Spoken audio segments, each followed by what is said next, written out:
India is always an active participant in Human Development Index. Why? Because our aim is not just about securing the ranks or spots, but our aim is to understand how we can make the life of people better. Probably, if you now look into India, this is the best country in the world which is able to provide maximum employment to people across the globe. Factor of knowledge and understanding is not just from the educational qualification. It's also from understanding the nature, understanding the surroundings, the environment where you live in.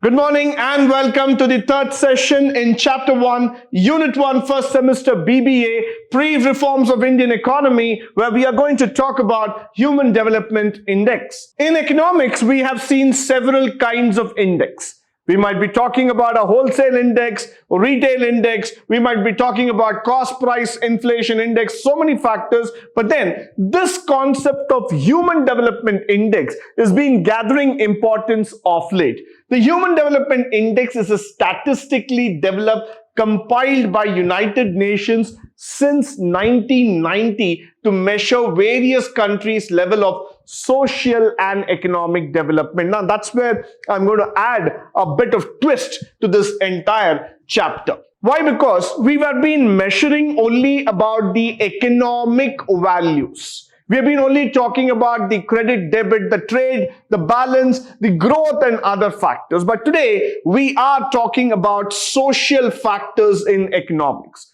which is quite interesting, which means we are now going to bring in the human development aspect of economics. Now let's see here.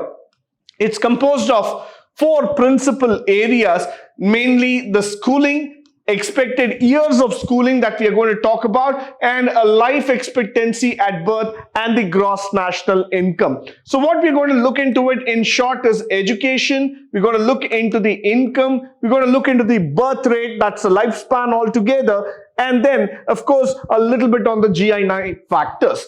Now, this is a different composition altogether, which has been brought up by the United Nations in order for the people to understand the importance of Human Development Index overall. So when I go further, I just want you to understand how the measurement system is being going in place. Now, let's try to understand the measurement system. And this measurement is applicable for each and every country across the globe. So definitely when United Nations came up with this index, they had kept in mind the various countries of the world, including that of the underdeveloped countries, the developed and the developing countries, and there has been a benchmark that has been created. Now the HDI was to be in terms of emphasizing the people and their capabilities. Let us pause here for a minute. Why? Because we're going to talk about people. Definitely, yes, that's where the nation comprises of, and the capability. So this is something new that we are going to look into. When you look into a country like India, you talk about a 1.3 billion plus population, which is a very, very huge number to even digest. Now, when you talk about such a big number, definitely the skill sets are also varied. They are completely diverse in nature, and everybody has got a unique set of talent to be displayed. So for a country like India, when I'm going to measure the Human Development Index, the exercise is not going to be that easy. It is definitely going to be complicated. It is going to go in a long circle altogether. It's going to go in a very, very big way, in a big manner, trying to assess the development alone. But nevertheless, India is always an active participant in Human Development Index. Why? Because our aim is not just about securing the ranks or spots, but our aim is to understand how we can make the life of people better. So there was a time in the last 15-20 years where we have been speaking about the capability factor, where we have been talking about the ability, the skills and talents that needs to be projected before. This is the right time, I would say, where the government of India has taken the stand of understanding and moving further in terms of the developmental activity. So definitely, this is one of the most important factor that I can ever talk about in terms of the Human Development Index. Now, Moving further, the HDI uses components such as average annual income, the educational expectations to rank and to compare factors. It has been criticized by the social advocates for not representing a broad enough measure of quality of life by the economists.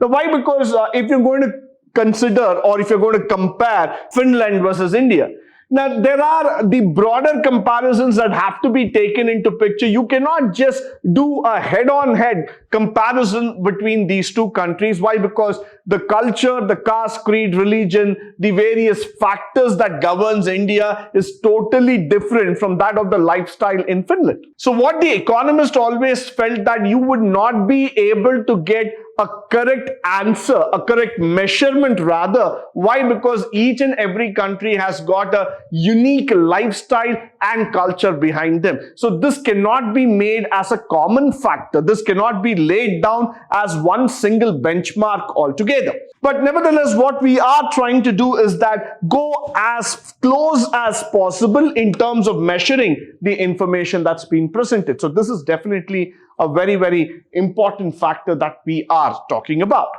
Now, as you see the world map, there are many countries which are marked in green. There are some countries which are marked in red. Now, that doesn't mean that the red and green is going to just diversify, differentiate and put a rank altogether, but that just says us that there is some potential evaluation that needs to be kept. Now, let's go through the slide altogether to understand better. Now, this is in place to emphasis on individuals, or more precisely on the opportunities to realize satisfying work and lives. Now, evaluating a country's potential for individual human development provides supplementary metric that we have to look into for evaluating the country's level of development, besides what we're going to look, the standard economic or the GDP statistics. So one side, what we were actually measuring was only the GDP and the income factor. Now, we are not just concerned about this.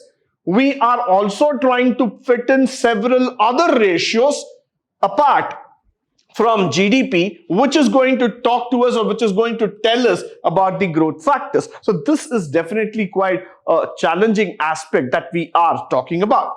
Now, the other thing that we come across in a broad spectrum altogether here is that many countries have shown that development, have shown the progress over the last few years because of the environmental changes, because of the maturity in terms of trade, in terms of lifestyle and other factors. And still, there are countries which are below the par, below the comparison levels. Why? Because they have not been still ranked, they have not got the access to the resources, and they have not been able to progress altogether.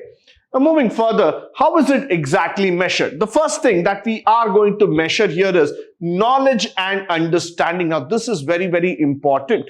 How many people in your country have the knowledge and understanding about the system, about the country, about the orders, about the economic sectors, how the lifestyle is being going on? So this factor of knowledge and understanding is not just from the educational qualification. It's also from understanding the nature, understanding the surroundings, the environment where you live in. So this factor is a serious one which is going to evaluate deeply about each and every citizen and their understanding towards a nation. Followed by, we are also going to talk about the long and healthy life and an acceptable standard of living. Health has always been a priority for many of us. But when you talk about the health factor, the health sector in India, that never rose up, that was never taken up so seriously like how it was taken after the pandemic. Till the pandemic happened, people believed that health is just an optional factor that you keep talking about with your friends or relatives. But after the pandemic, health became the #1 priority for each and every one of us. The very instance, the very thought of survival became a question mark. So today, living a healthy life itself is a very big boon, I would like to say. So HDI definitely would look into it, measuring whether you are able to live a long and healthy life, followed by acceptable standard of living. In India, we know that there is a standard of living, but that standard is not defined. Why do I say this? It's because in India, what we try to do is that we just try to live for today. We just try to live within the four walls of our house, of the society, trying to make everybody believe that we are also living a happy life. But in reality, the problems that is being faced, that is from the public infrastructure, the roads, water, electricity, and so many other factors are unspoken. Or probably even if they are spoken wide enough, the action is less taken. So what happens here is that the geometrical components on which we are talking about are quite complicated. And when you are going to be normalized and going to be measured between the scale of 0 and 1, definitely we don't score that high altogether. So that's how when we measure the HDI, the more you go closer to 1, that means your standard of living is very high. You rank on the top orders of the Human Development Index. Moving further, the health aspect, as I was talking about, this is very, very important, which talks about the life expectancy, the birth of each and every person, how much years which we live, and what are all the components that governs the entire factor here. So the health component is definitely going to speak in volumes about us. So we try to look into it, and you see the life expectancy in India is about 85.3. That's what we have been talking about. Now, education, which is measured in the number of years of schooling that you have undergone, what is the expected level of schooling in your country, how the schooling has been, starting from the primary education to that of secondary to the high school, and finally up to your graduation. In India, we made that schooling compulsory up to the age of 14 years, and now we have tried to extend it to 16 years. We have been trying to make people more literate. We have been trying to make people more skill and talent oriented, but nevertheless, this factor is going to be counted in the HDI scale. Now, how is the HDI measured? The economic metric chosen to represent the standard of living is the GNI per capita income that we are talking about on the purchasing power parity, a very, very common metric that is going to be used to reflect the average income. Now, how much is the average income? An income that is needed to live an ordinary life, but yet a comfortable life where you are able to satisfy all your basic needs. So that is very much important. And the GNI per capita is 75,000, which is equal to 0, whereas the GNI per capita is also 100. Now, you see that up to 1 will be measured at this level and 0 is measured at 100. So if you look at the range, I'm talking about 100 to that of 75,000 is a huge number. It's a huge variation that we are talking about here. Now, the HDI rankings, let's go to understand the rankings here. If you see here, Switzerland, Norway, Iceland, Hong Kong, Australia, all have been on the top 5 in terms of living. In fact, recently I would like to say Netherlands, which has also been on the top, Austria, which is also there on the top. All these countries have been able to develop, have been able to go further. The reason being is that they have been able to give a very good standard of living to their citizens, followed by the higher per capita income. Their purchasing power parity is also very good. Plus, the schooling, health system, everything is on place. Primarily, these are the countries where I would like to say that their systems are so standardized that a person does not have to really take up so much of worry or tension in terms of living in their country. They are more secure. They have a very simple, straightforward life where everything is in place.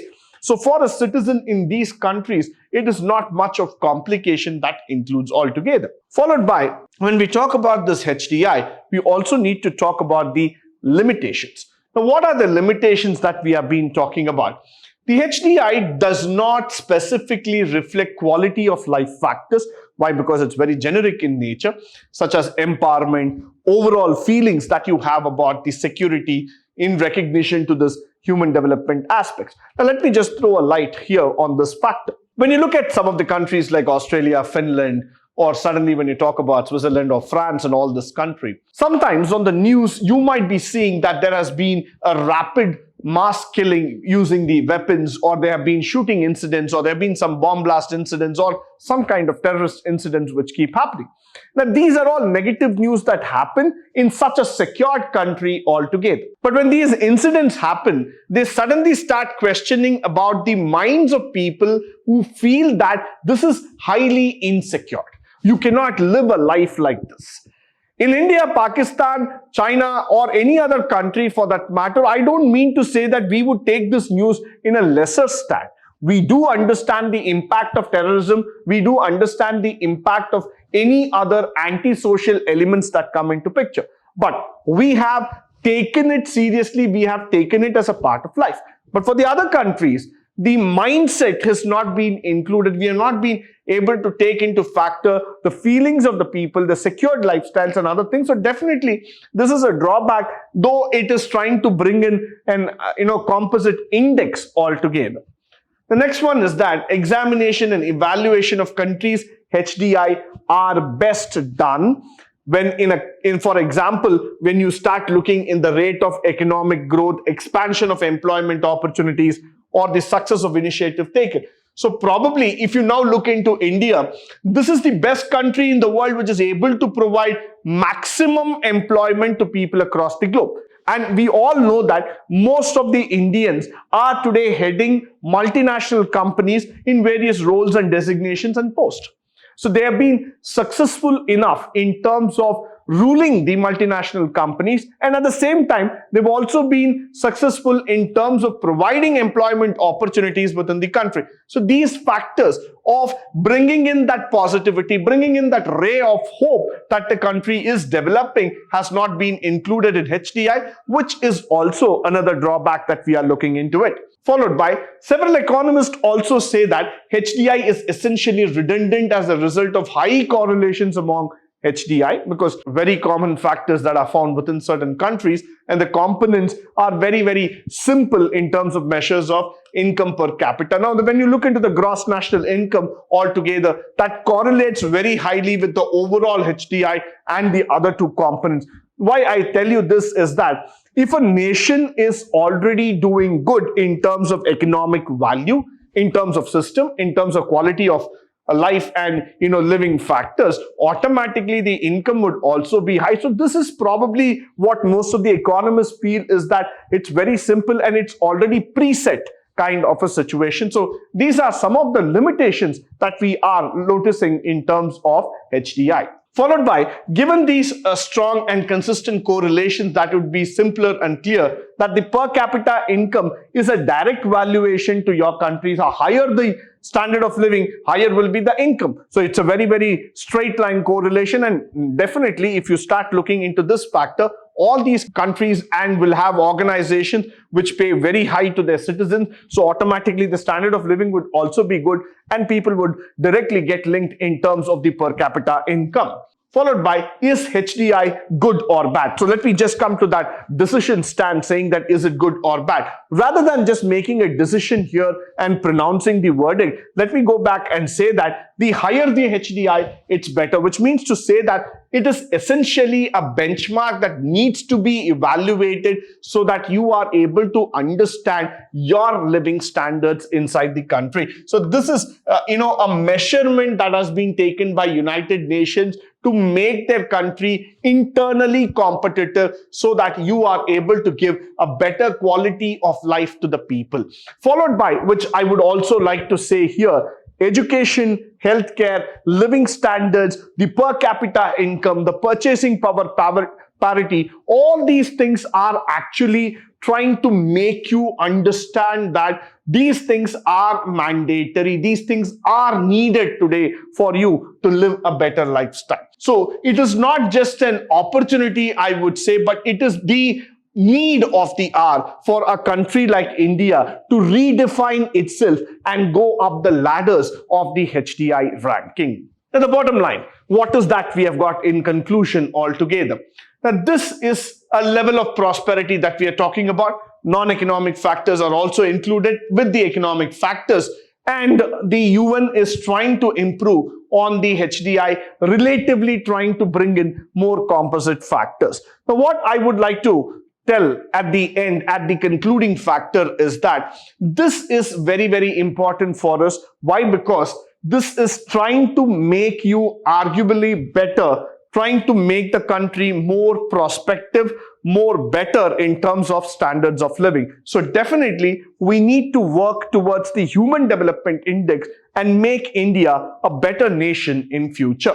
With this, I come to the end of today's session. I hope and believe that all the factors that have been spoken through this slide would be of great help to you, both in terms of practical and also in terms of the theory. Now, in the upcoming sessions, we would be talking about poverty. We would be talking about the other factors of the economic reforms. But until then, stay tuned, stay blessed, and stay enlightened forever. Thank you once again for joining me today on this wonderful session.